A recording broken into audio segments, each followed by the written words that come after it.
শহর কলকাতায় এসে নিজেদের ভোল বদল করতে কোনো রকম কসুর করেনি এই চারজন দুষ্কৃতী। তারা যেটা পরে এসেছিল সেটা বদল করে প্রথমে তারা গেঞ্জি আর ট্রাউজার পরে নেয়, এরপরে দাড়ি গোফ এগুলো সব কামিয়ে নেয়, এমনকি মাথার চুল পুরো মুড়িয়ে নেয়, ন্যাড়া হয়ে যায়। আর তারপর তারা খোঁজ করছিল কোনো সরকারি আবাসনে।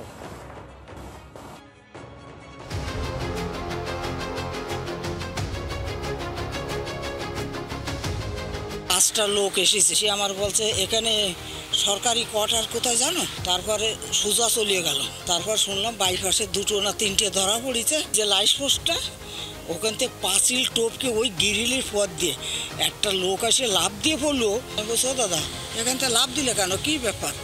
তা কোনো কথা বললো না, শুধু এইরকম করছে।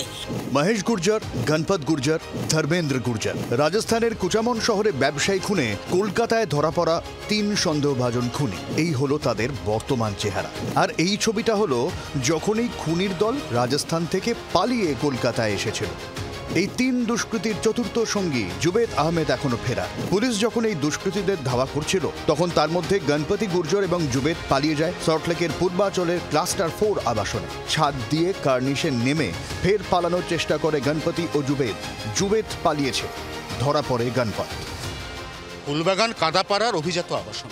এই আবাসনের বেশিরভাগ মানুষ সিনিয়র সিটিজেন, আছেন চলৎশক্তি রহিত বৃদ্ধ বৃদ্ধারা। ঠিক উল্টো দিকে রয়েছে অভিজাত একটি 5 তারা হোটেল এবং তার ঠিক সামনেই রয়েছে কলকাতা শহরের সুবৃহৎ স্টেডিয়াম বিবেকানন্দ যুবভারতী ক্রীড়াঙ্গন। আর এই আবাসনের 4 নম্বর ফেজের এম উইং, সেখানে লুকিয়ে রয়েছে চারজন কুখ্যাত সুপারি কিলার। তারা কোথায় লুকিয়ে রয়েছে? তারা আবাসনের সিঁড়ি দিয়ে উঠে প্রথমে ভেঙে ফেলছে ছাদের দরজা। এই সেই দরজা। এখানে শুধুমাত্র দরজা ভাঙার ছবিও নয়, তার পাশাপাশি আরেকটা ছবি আমরা দেখতে পাচ্ছি। দরজাটাকে প্রথমে এই যে শেকল রয়েছে, এখানে দুষ্কৃতীদের মধ্যে একজন নিজের জামা খুলে সেই জামা দিয়ে আপ্রাণ টানার চেষ্টা করছে, তাতেও কাজ না হয় লাথি মেরে ভেঙে ফেলছে দরজা। এরপর সবার চোখে ধুলো দিতে একজন দুষ্কৃতী লুকিয়ে পড়ছে এই জলের ট্যাঙ্কের ঠিক নিচে, এই ছোট্ট সংকীর্ণ এলাকায়। বাকিরা তখনও পর্যন্ত লুকোনোর জায়গা খুঁজছে। বুঝতে পারছি না যে এইটা কিভাবে সম্ভব হচ্ছে, কারণ আমরাও শুনছি বা আমরাও খবরে দেখছি, নিউজে বা টিভিতে দেখছি যে এরকমভাবে ভিন রাজ্য থেকে তারা এসে এখানে ঢুকছে, এখানে একটা শেল্টার নেওয়ার চেষ্টা করছে। দেখলাম যে পুলিশের সাথে সাথে দৌড়াচ্ছিল ওদের সাথে।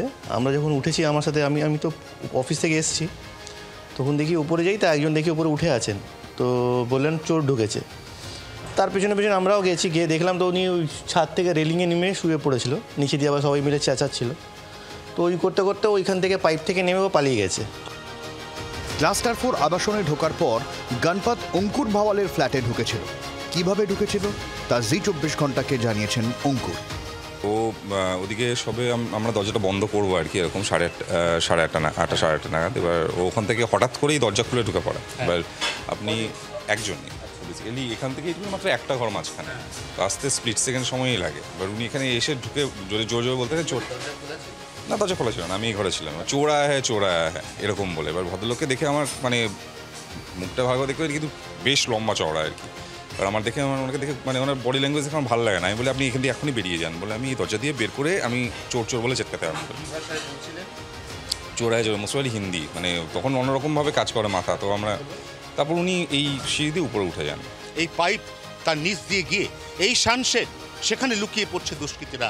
বিস্তর নাটক এবং টালবাহানার পরে 4 জনের মধ্যে 3 জনকে গ্রেপ্তার করেছে পুলিশ। কিন্তু সবথেকে গুরুত্বপূর্ণ প্রশ্ন, কেন কলকাতা? কেন বারবার বাংলাদেশের সাংসদ খুনের অভিযুক্ত গা ঢাকা দেয় কলকাতায়? কেন বারবার পাঞ্জাবের কুখ্যাত ডাক সাইটে সুপারি কিলার গা ঢাকা দেয় নিউ টাউনের অভিজাত আবাসনে? এবং কেন সুদূর রাজস্থানে হত্যাকাণ্ড সংগঠিত করার পর 11 জনের মধ্যে 4 জন নটোরিয়াস ক্রিমিনাল গা ঢাকা দেওয়ার চেষ্টা করে এই শহর কলকাতায়?